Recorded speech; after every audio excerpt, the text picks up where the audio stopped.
আসসালামু আলাইকুম, আমি মহিউদ্দিন হাসান ফ্রম হাসান একাডেমি। কেমন আছেন সবাই? আশা করি ভালো আছেন।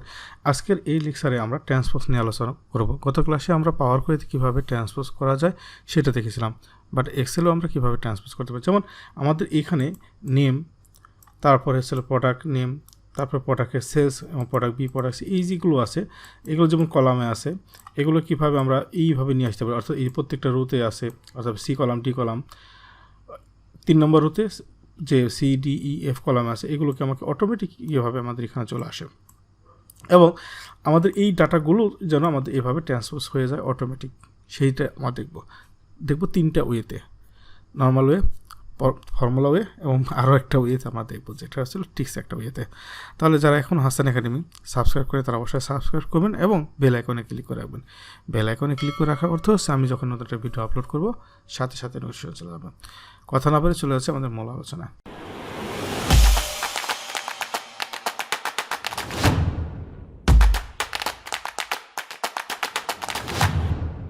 তো আমরা এখানে প্রথমে যে ডাটা সেটাকে আমরা কি কেটে দিই। এখানে আমাদের যে অপশনটা আছে, অর্থাৎ এখানে প্রোডাক্ট নেম এবং কি আমার এমপ্লয়ি নেম, এখানে তানভীর, মহিউদ্দিন, এই যে যারা আছে এবং এদেরকে যে প্রোডাক্টগুলো আছে, এই প্রোডাক্টগুলো আমরা যদি এখানে 1 বাই 1 নিতে চাই তাহলে আমাদের অনেক কষ্ট। যে এখানে আমাদের অনেক সময় এখন যেভাবে আছে এইভাবে না রেখে আমার এই প্রোডাক্ট নেমগুলো চলে আসবে আমাদের এইভাবে। তাহলে আমরা এখানে কপি করে আমরা যদি এই জায়গাটায় রাইট বাটন ক্লিক করে পেস্ট স্পেশালে ক্লিক করি, আমরা এই ট্রান্সপোজ যে অপশনটা আছে এখানে যদি ক্লিক করি তাহলে অটোমেটিক আমাদের এখানে চলে আসলো প্রোডাক্ট নেম। অর্থাৎ এই যে প্রোডাক্ট নেমগুলো যেগুলো কলামে ছিল সেগুলো আমাদের একটা কলামে রুতে চলে আসছে এবং এখানে এই যে তানভীর বা এমপ্লয়ি নেমগুলো, এগুলো যে আমাদের একটা কলামে ছিল এখানে আলাদা আলাদা কলামে চলে গেল। তাহলে আমরা এই ওয়েতেও আমরা দেখলাম একটা ওয়ে। দ্বিতীয়টা হলে আমরা এখানে যদি কোনো ডাটা চেঞ্জ করি, এই ডাটাগুলো চেঞ্জ করলে কিন্তু এখানে চেঞ্জ হচ্ছে না। এমন হলো যে আমাদের 2টা টেবিলই থাকবে, এই টেবিলও থাকবে, এই টেবিলও থাকবে। কখনো যদি প্রয়োজন হয় সেই ক্ষেত্রে আমরা এই লিঙ্কটাও যেন আমি এখানে চেঞ্জ করলে যেন এখানে আমাদের সহজেই চেঞ্জ হয়ে যায়। তাহলে সেটা কীভাবে করতে পারি, এই জিনিসটা করার জন্য আমরা ছোট্ট একটা ট্রিক্স খাটাবো। তাহলে আমরা এটাকে ডিলিট করে দিই। আমরা প্রথমে ডিলিট করে দেওয়ার পরে আমরা যদি এই বর্ডার রাখতে না চাই কোনো সমস্যা নেই, আর যদি বর্ডার রাখতে চাই তাহলে কোনো সমস্যা নেই। তো এখানে আমরা এই সিলেকশন রাখা অবস্থায় যে আমরা যদি যেখানে আমরা নিব ততটুকুই, অর্থাৎ যেখানে ডাটাটা আসবে ততটুকু সিলেকশন রাখা অবস্থায় ফর্মুলা বারে যে ইগাল টু দেবো আমরা। ইগাল টু দেওয়ার পর ট্রান্সপোজ, TRAN, এই ট্রান্সপোজ লেখার পর এটা চলে আসলো। দেন আমাদের এই যে ডাটাটা আছে এই ডাটাটাকে সিলেক্ট করে দেবো। সিলেক্ট করে দেওয়ার পর আমরা এটাকে ক্লোজ ব্র্যাকেট দেবো। এখন আমরা যে কাজটা করবো এটা হচ্ছে ইম্পর্টেন্ট। এখানে আমরা যদি আমরা শিফট এবং কন্ট্রোল একসাথে প্রেস করে ইন্টার প্রেস করি তাহলে ডাটাটা চলে আসবে, আদারওয়াইজ কিন্তু আসবে না। আসার পর দেখেন এখানে যে ফর্মুলা বারে দেখছি এটাকে বলা হয় অ্যারে ফর্মুলা। এই অ্যারে ফর্মুলা অটোমেটিক নিয়ে নিয়েছে। এখন আমরা যদি এখানে কোথাও ডাটা চেঞ্জ করি প্রোডাক্ট এতে, ধরেন এটা 90, এখানে চেঞ্জ হচ্ছে, আমরা ধরেন এখানে চেঞ্জ করি কিছু, এখানে ডাটা চেঞ্জ হচ্ছে উজ্জ্বলে। আমরা যদি মনে করেন এই প্রোডাক্ট বি আমরা যদি অর্থাৎ তানভীর, এই প্রোডাক্ট বিতে আমরা কেউ চেঞ্জ করি, এটাকে যদি আমরা 120 করি তাহলে অটোমেটিক কিন্তু আমাদের এই ডাটাটাও চেঞ্জ হচ্ছে। তাহলে দুটো ওয়ে আমরা দেখে ফেললাম। তৃতীয় ওয়েটা হলো আমরা খুব সিম্পল, তো সেই ক্ষেত্রে আমরা যে জিনিসটা আমরা এই ডাটাটাকে বাদ দিয়ে দিলাম, ইচ্ছা করলে আমরা বর্ডার রাখতে পারি, এটাও রাখতে পারি, সেটা বড় কথা। আমাদের এই জায়গাটায় দেখেন কি আছে, এই সেল নাম্বার কত, B3। তো আমরা এই ক্ষেত্রে যদি আমরা এখানে দেই এটাকে B3, দ্যাটস মিন আমাদের কি আসতেছে নেমটা B3, তাই না? এখন আমরা এই B3টাকে যদি দেই এই জায়গাটা কি আছে আমাদের এই নামগুলো এখানে চলে আসবে। আমরা যদি এখানে এইভাবে দেই ডানে তাহলে কি আসে আমাদের দেখেন এই জিনিসগুলো আসতেছে, তাই না? কিন্তু এখানে কি এটা আসার কথা না, এটা আসার কথা না।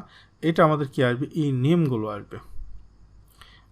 আসবে, বাট আমাদের কি আসতেছে এই জিনিসগুলো আসতেছে, যেটা হচ্ছে প্রোডাক্ট নেম, এগুলো আগের মতো চলে আসতেছে।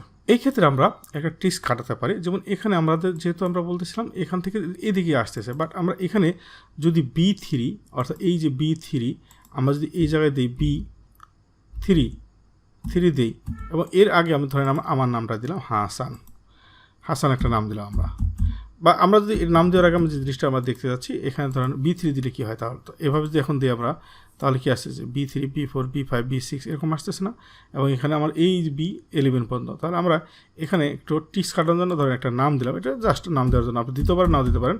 আমি দিলাম হাসান। তো হাসান দেওয়ার পরে আমি দেখেন এখানে কি পাচ্ছি, B3 এই যে হাসান B4 এগুলো পাচ্ছি, তাই না?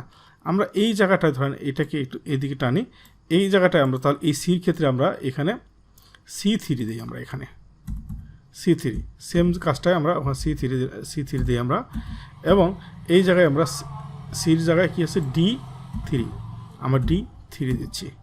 দেন এই জায়গায় আমাদের হলো E3, অর্থাৎ আমরা এই যে কলামগুলো, এই কলামগুলো আমরা চেঞ্জ করে দিচ্ছি, কলাম নামগুলো, অর্থাৎ CDE। এখন আমাদের এটার নাম যদি দিই F3।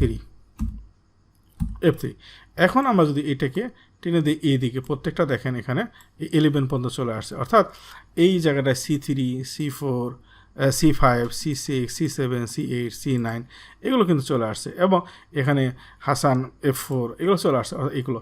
এখন আমরা এই ডাটাটাকে সিলেক্ট করে আমরা যদি এখানে কন্ট্রোল F বা H যাই বলি না কেন, আমরা যদি এটাকে দিই, এখন রিপ্লেসে আমাদের এখানে কি আছে, হাসান যে নামগুলো আছে, এই হাসান নামটাকে আমরা বাদ দিয়ে দেবো, এবং ইগাল টু, আমরা এই হাসান বাদ দিয়ে আমরা প্রত্যেকটা এখানে কি দেবো, ইগাল টু দেবো। দ্যাটস মিন এই প্রত্যেকটা সেলস নাম্বারের আগেই আমাদের একটা ইগাল টু চলে। এখন যদি আমরা রিপ্লেস অল দিই, দেখেন অটোমেটিক 45টা এখানে রিপ্লেস হয়েছে, কারণ আমাদের কি হলো, মজার ব্যাপার হলো এই যে নামগুলোর আগে যে আমাদের হাসান নাম ছিল, এই হাসানের নামগুলোর আগে আমরা কি দিয়েছি, ওইটা রিপ্লেস করেছি ইগাল টু দিয়ে। দ্যাটস মিন তখন আমাদের এই সেলস রেফারেন্সটা নিল, টোটালি একটা টিক্সের মাধ্যমে করে ফেললাম। তো এই যে 3টা ওয়ে দেখলাম আমরা, 3টা ওয়ে খুবই ইফেক্টিভ, এবং আপনারা এই 3টা ওয়েতেই করতে পারেন। আশা করি লেকচারটি আপনাদের খুবই কাজে লাগবে। তো লেকচারটি যদি ভালো লেগে থাকে তাহলে অবশ্যই লাইক দিবেন, শেয়ার দেবেন, এবং নিজে শিখবেন, অন্যদের শিখবা দেবেন। ভালো থাকবে সবাই, আসসালামু আলাইকুম।